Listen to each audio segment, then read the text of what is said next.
Before you waste your time for the next 6 months or 6 years learning Japanese with the most useless ways possible, you need to be watching this video. I've spent the last 7-8 years learning Japanese. I've got to a near native level. I even passed a JLPT N1 in only 9 months. And the only reason I could do that is because of immersion learning and a specific order in which you do things. So let's start off real simple. What actually is immersion? All it is coming in contact with the language in a way that like a native speaker would. It's not like opening a textbook, studying, or doing anything like that. It's more about, say, watching Japanese YouTubers. Anything you would do in English or in your native language, just switch that out for Japanese. And that is immersion, just coming into contact with the language via that sort of method. It's not like, I really want to reiterate, it's not about studying. It's just like listening or things like that. And especially with the listening, I guess you can call this immersion, but for me, real immersion isn't watching something that's made for learners in Japanese. It's not about listening to like learner content. It's about listening to content made for Japanese people. That's the only way you're going to come in contact with real native Japanese, how like a native speaker would talk. Then to split it up a bit, you've got active immersion and you've got passive immersion. What active immersion is, it's when you sit down and you're fully like locked in the content. Like you're sitting there, so let's say active immersion for a YouTube video. Let's pick up, there's a YouTuber called Hikaru. It's a Japanese YouTuber. We're watching Hikaru. Sit down, watch his videos, lock in, and I'm like consciously trying to understand every single word he's saying. And one thing, we're not pausing the video or anything like that, just listening, trying to understand it, fully focused, locked in. And what passive immersion is where that becomes not the main activity you're doing, it's like a secondary activity. So say we're walking to work or doing like public transport, driving to work, I don't know, anything really, going about your day, washing dishes, cleaning your room, could be anything, but you've got a podcast or a YouTube video in the background and you're listening to that. That's passive immersion because it's not the main activity that you're doing. So a great thing I love to do, go around the city. I like go to the CBD. I live in Melbourne, go to Melbourne CBD, headphones in and just listen to Japanese or listen to whatever language I'm studying while I'm going about and just walking. It's such a great activity because when your understanding isn't that high, it's so good to just be able to listen and lock in via that because other things are going on that are stimulating. So those are the definitions, right? I just need you to understand those things. It was a little bit over the top. I had to get into the bit of details there, but those are the things you got to understand the rest of this explanation of how I'm going to tell you to learn Japanese. The next thing is building your base in the language, right?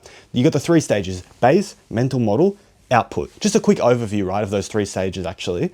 The base, all that is your like words, your grammar, you've got all the things which form your underpinning knowledge of the language, right? Then your mental model is dictated by how much you've listened to and how much you've understood of Japanese. Say we're immersing all the time, you've heard a bunch of things, you kind of have a mental visual, like comprehending of what the language should sound like, right? You've got a mental model of how the language should sound. Every native speaker has a very similar, I guess, mental model and that of what Japanese should sound like, and that's what dictates how they speak, right? They just, in their output then, mimic their mental model. So you build up your base, which is words, grammar, things like that, so that you can understand your immersion. You use your immersion to build up your mental model of Japanese, and then that mental model, all you do when you want to speak, when you want to output or write or anything, you just copy what you've heard, you copy your mental model and replicate that. At no point, this is where the error comes from, right? People, they get their base, they get their grammar and words, and they try and like mix and match them together to output and skip that mental model entirely. And that's when you end up sounding like a weirdo, where you end up sounding nothing like a Japanese person ever would, and it becomes a real struggle.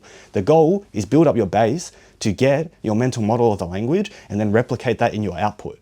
So, base, first thing. What we're going to do the base is you need to learn words, right? You need to learn grammar. 2 tools here. You've got Anki. If you don't know what Anki is, what that is it's a spaced repetition system. So let's go from, first principles. You don't know what Anki is. I'm going to assume probably most of you watching this, you do know what it is. But if you don't, it's like flashcards, but every time you get one right, it disappears and you can't touch it again and it'll come back at a set interval. So say we do a bunch of new flashcards. I rep them out. We've got the word on the front of the flashcard, the definition on the back, very basic like that. We start off with word cards, yeah? And then you rep that, you go, okay, gakko, that's a Japanese word, means school. Cool, school, sick. Now we've repped that, it disappears. I got it right, it's gone now. Comes back the next day for my revision. If I get that right, it goes again and it comes back in another 3 days. And then if I get that right again, when I do my revision 3 days later, it comes back 7 days later. So that interval gets longer and longer. And what that allows you to do is have very minimal revision for how many new words that you're doing. So you can spam new words every single day, review them only when it counts, and extend that into your long-term memory. So your amount of time you're spending on reviewing words dramatically goes down. And what that allows you to do is increase the amount of new words that you're learning every day. So that's the way that you're going to build up the words in the base. I'll put a link down in the description for Anki. You can download that, but very basic. That's what's going to build up your base. We can go into more details of how that's actually going to be done, but in general, that's how you build up your base. Then next thing, grammar. How are we getting the grammar? Straight up, all you need is to understand the grammar. You need to be able to learn enough grammar so you can recognize it in a sentence and understand it. You don't need to be able to replicate it. Like I just previously stated, if you're going to learn your base, that's to understand your input, and your input is to build a mental model, and that is you replicate that in your output. So at no point do you learn the grammar so that you can go and output. It doesn't matter. So you don't need to know how to use the grammar. We're going to use one thing. It's called Tay Kim's Grammar Guide. That shit is just undefeated. It's the best thing you could ever use for grammar. It's like all you do, the website, it's free. Mad. It's a free website you get to touch. You go on there, click on it. It's got the basic grammar guide, specialist, advanced, whatever. I just read through it. All you got to do, read through all the grammar guide, basic, advanced, whatever. Just go through the whole thing. It doesn't really matter. And you just want to be able to understand everything. So you don't want to be able to learn the grammar and use that to replicate it. You want to be able to read the description of the grammar so well that when you see the example sentences, you just understand them. And that's where it stops. You don't go into all the grammar drills, grammar exercises. Okay, how do we turn this verb into the negative form or the past tense form? That shit doesn't matter. All we're trying to do here is be able to read the grammar and understand it, right? Because the goal is to understand our immersion. Build the base to understand your immersion. So that's what you got to do. Anki for the words, take in the grammar guide for the grammar.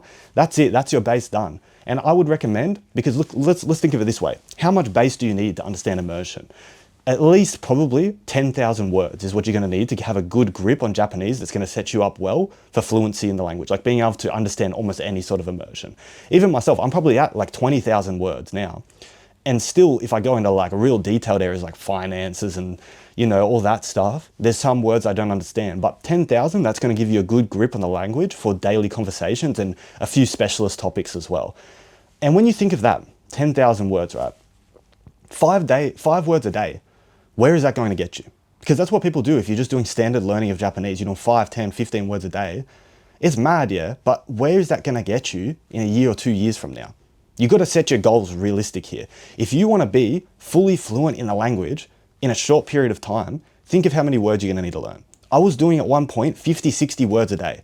And I passed the, you know, if you see my other videos, passed the JLPT N1 in 9 months of studying Japanese. That's the only reason I could do it. Anki is the key for that as well.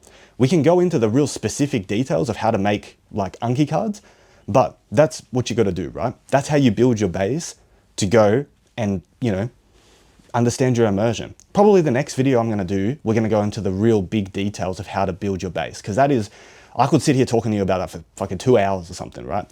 But that's the general details, the gist of it, yeah? Then, let's talk about understanding your immersion. What immersion should you pick? Because look, if we get the whole scope of learning Japanese, isn't that nuts? Like how much things there could be to understand. So rather than tackling the whole of Japanese at once, let's pick one little niche, one little area and attack that first. So let's narrow the scope of the whole language. And I always suggest there's one YouTuber who's mad to watch called Hikaru.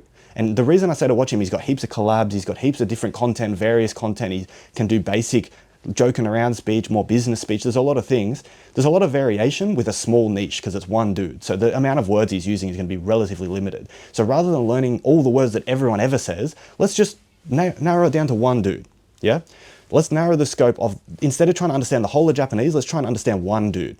The best thing about him as well, he's got on all of his videos subtitles, which means all you got to do, get the link of his video, chuck it into Claude Code, say, give me all the words in this video.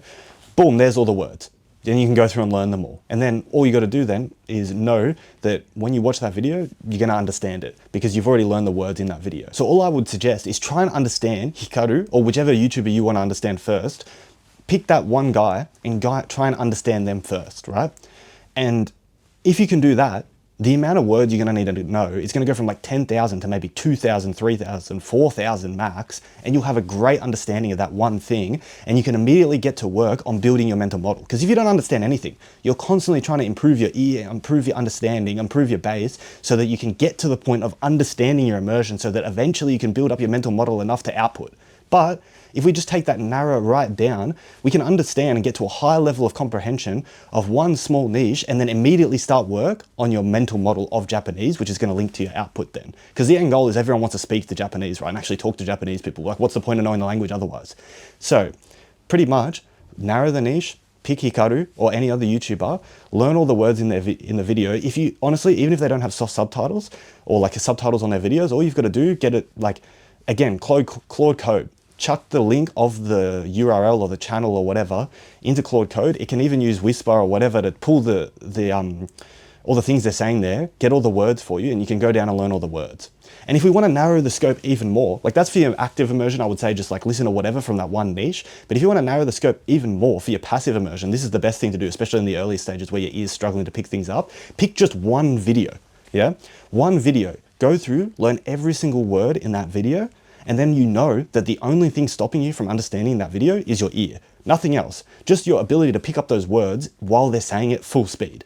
So all you got to do then, while you're doing your passive immersion, doing other things throughout the day, just listen to that video on repeat, on repeat, on repeat every single day.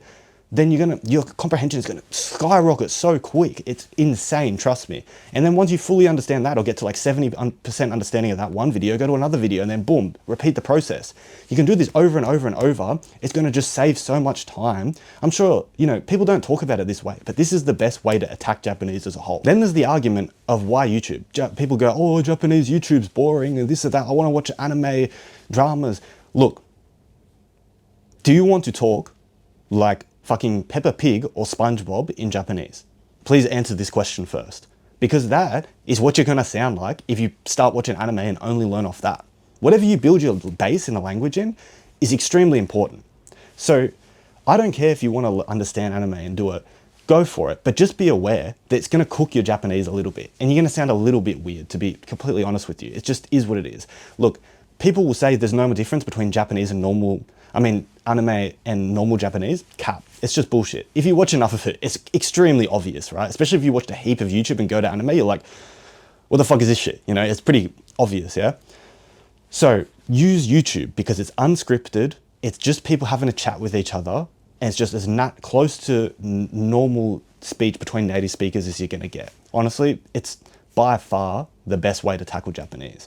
It's just nothing comes close in terms of like being as similar to normal speech between native speakers as YouTube. Podcasts are good as well, but it's still a little bit different. I find YouTube is really by far the best. And then podcasts is a secondary because it's unscripted still.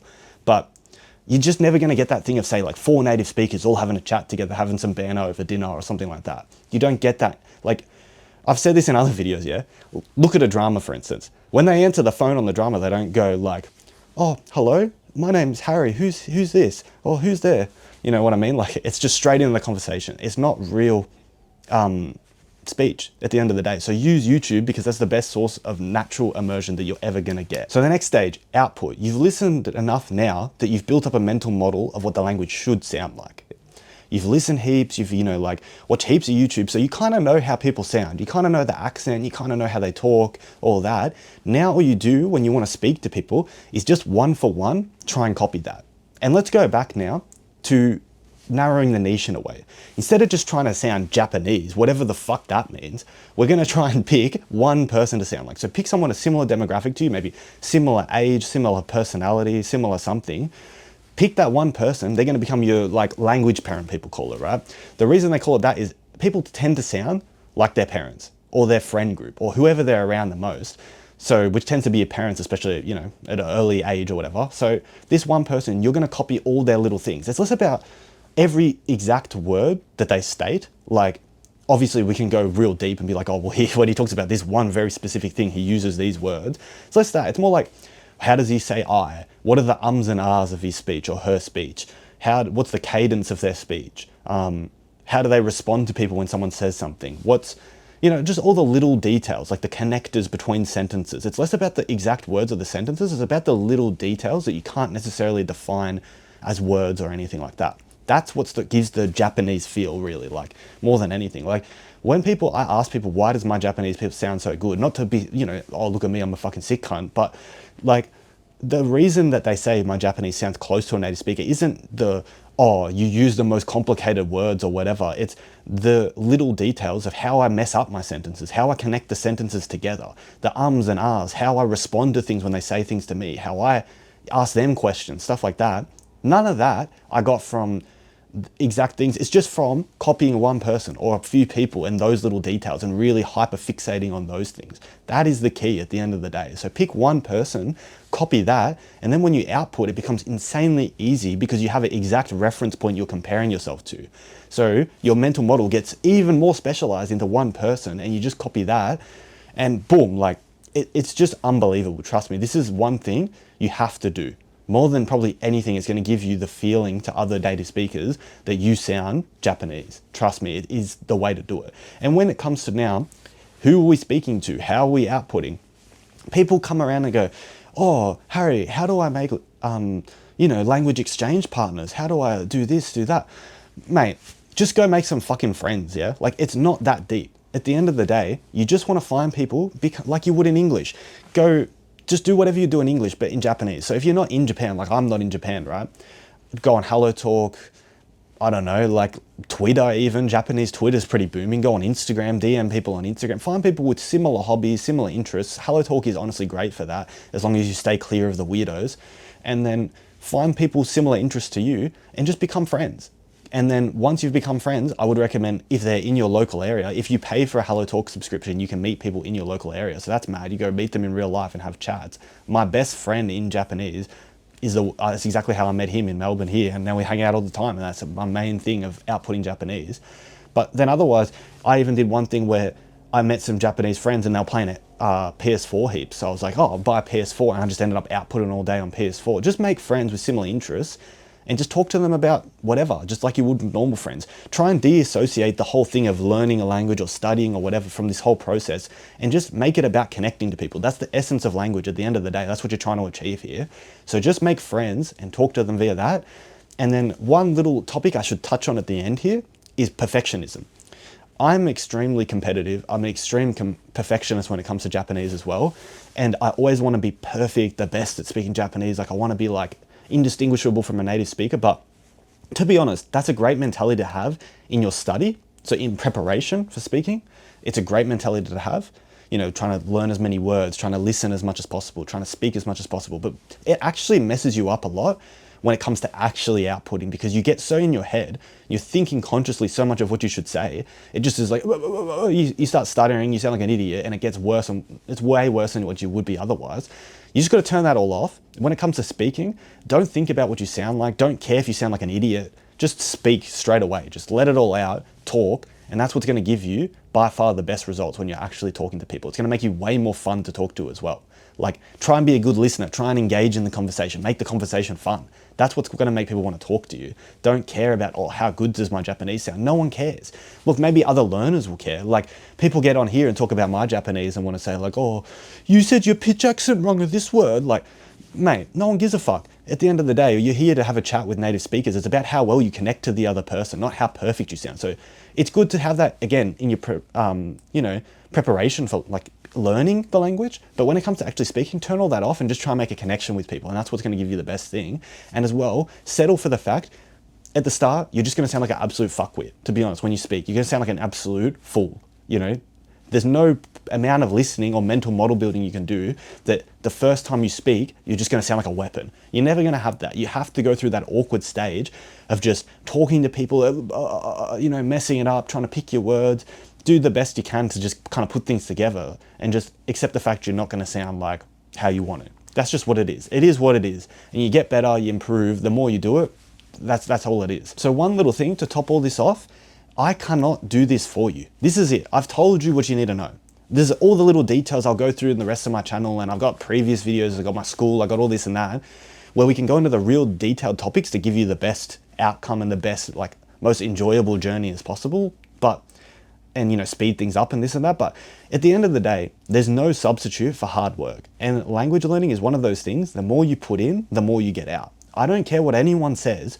it doesn't, like, you can say, sure, we study 30 minutes a day, whatever, fuck off. Like, the more you study, the more you get out of it. There's no substitution for that. I don't care. Someone could be doing a way worse learning method than you, but they do it 3 times the amount, they're going to get 3 times the progress. Maybe not 3 times if their method absolutely sucks, but there's no substitute for hard work. So you need to lock in, put the hours in, and just accept that this shit is going to take time, and learn to enjoy the process, because it never stops. You're never going to, like, you know, get to a point where you're just fully happy, you never study Japanese again, we're set, done and dusted. It doesn't happen. There's always more learning. You're always getting better. You can even get better in your native language. So you just got to know that this is a continuous process and it's never going to end. So just enjoy it. Learn to enjoy it. Learn to enjoy the Anki, the grammar, the immersion. You know, immerse in things you're actually interested in. Don't force yourself to immerse in things that are just rubbish and you hate.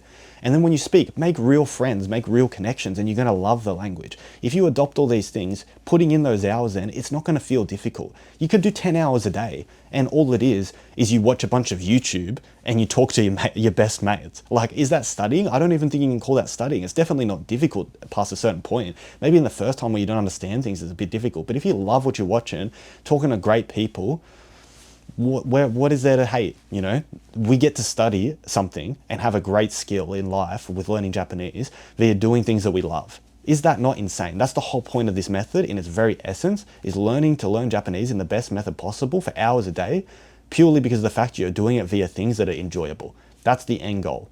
So go out there, put the effort in, understand this underlying methodology of things, but without this, you know, there is nothing. Also, one little topic that I completely forgot is the order of these things, right? You cannot speak better than your mental model. It's impossible. If your mental model of Japanese sucks, your speaking is going to suck because you're just copying random words and putting them together. Likewise, you're never going to understand your immersion if you don't have the base to understand it. I'm sure this is all intuitive from the things that I've said, but I just need to re-emphasize this, that this is a very crucial detail. Each one comes after the other. So if your base is really good, but you're trying to speak now and you can't, the reason is because your immersion's sucking.